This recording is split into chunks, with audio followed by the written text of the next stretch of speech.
saya lanjutkan. Posisi berikutnya adalah bujanggasana atau posisi ular. Manfaatnya yaitu menguatkan syaraf dan otot-otot pada kedua lengan dan kaki, melenturkan tulang belakang pada arah yang berlawanan menuju sikap sebelumnya dan lebih jauh membantu membuatnya lemas, kemudian menyelaraskan urat syaraf tulang belakang dan memberikan syaraf-syaraf tersebut aliran darah yang segar.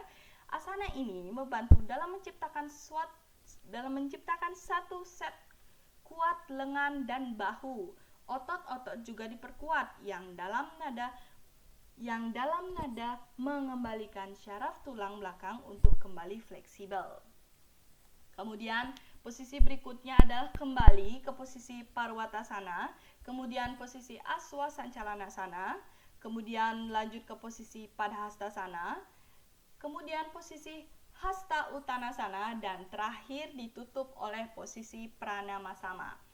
Kemudian ada tambahan manfaat dari posisi Pranamasana atau posisi berdoa, yaitu manfaatnya adalah menjadikan pernapasan lebih dalam dan pelan, paru-paru berkembang sampai pada kapasitas penuh, akibatnya tubuh menerima oksigen dalam jumlah maksimal. Apabila gerakan-gerakan ajaran yoga asanas dapat dilakukan dengan benar dan tepat, maka kelelahan menjadi hilang dan orang merasa penuh tenaga dan merasa segar. Baik, soal berikutnya yaitu nomor 5. Ide Sangya Widiwasa bersifat uyapi wiyapake, ada di mana-mana. Jelaskan bagaimana Anda dapat membuktikan bahwa Tuhan itu ada di mana-mana. Jadi memahami keberadaan dan eksistensi Tuhan perlu adanya suatu keyakinan untuk mewujudkan bahwa Tuhan itu benar-benar ada. Mewujudkan keberadaan Tuhan, manusia tidak cukup mempunyai kepercayaan kepadanya, tetapi harus mempunyai keyakinan yang tinggi tentang keberadaannya. Dalam kehidupan sehari-hari, bagi masyarakat sangat banyak beranggapan bahwa Tuhan hanya ada ketika adanya suatu feodalan atau upacara agama.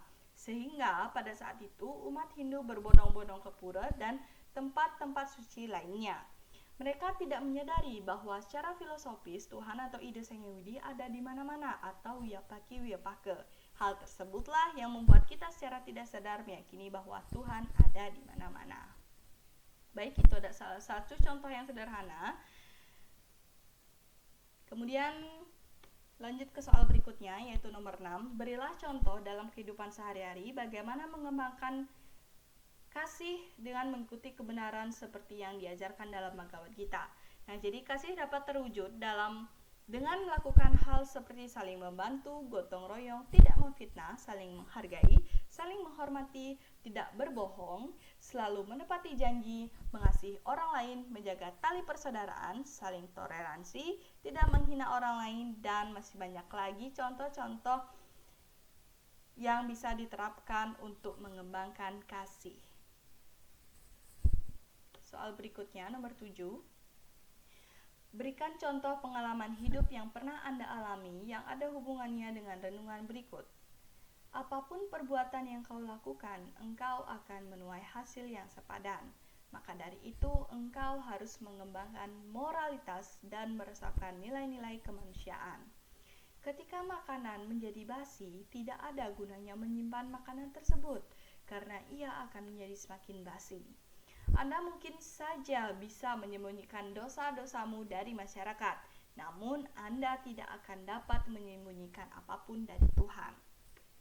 Nah, jadi pengalaman saya yang berkaitan dengan renungan tersebut adalah pada saat saya pernah berbohong kepada teman saya, kemudian tidak lama setelahnya saya langsung mendapat karma pala, yaitu saya mengalami kecelakaan terjatuh dari sepeda. Kemudian saya merenung bahwa apa yang telah saya lakukan terhadap teman saya tersebut adalah salah, maka dari itu saya langsung mendapat karmanya.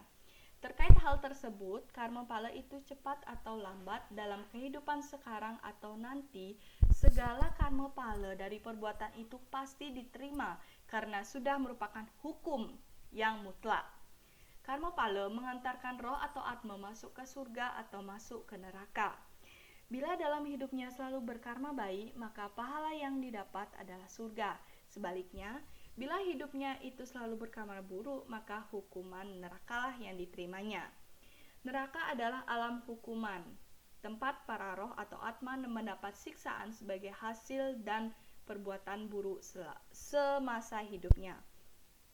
Selesai menikmati surga atau neraka, roh atau atma akan mendapatkan kesempatan mengalami penjelamaan kembali sebagai karya penebusan dalam usaha menuju moksa atau yang bisa kita sebut sebagai punarbawa. Baik, soal berikutnya nomor 8. Yoga dan meditasi adalah salah satu cara untuk kita bisa mendapatkan ketenangan jiwa, perasaan damai, dan bisa melepaskan kita dari rasa stres. Yoga dan meditasi bisa dilakukan oleh semua agama, bukan cuma untuk pemeluk agama Hindu. Karena sebenarnya yang dilakukan pada saat kita melakukan meditasi yoga adalah menenangkan pikiran, pemusatan pikiran, dan pengaturan pernafasan. Jelaskan mengapa yoga asana penting untuk meditasi.